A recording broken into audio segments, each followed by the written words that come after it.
Mentioning the Pac-12, they're back. They start action November 6th. Teams will play 7 conference games.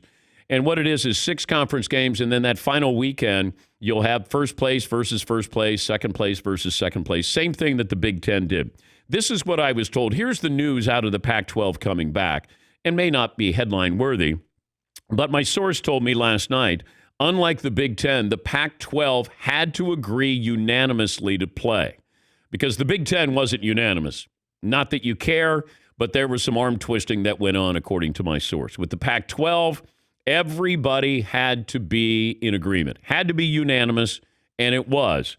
But we'll talk to Chip Kelly about that.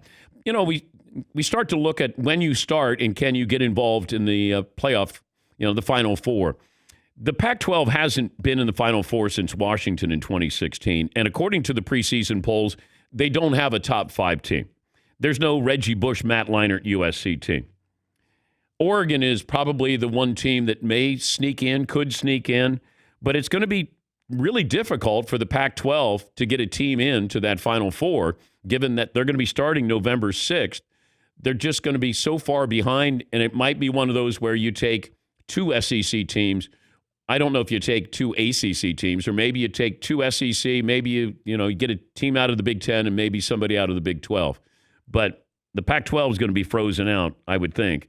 And they're trying to make the best of a good, tough situation, and it's not going to result in playing for a national championship. But at least the fans out west get to enjoy their schools playing at least part of a football season.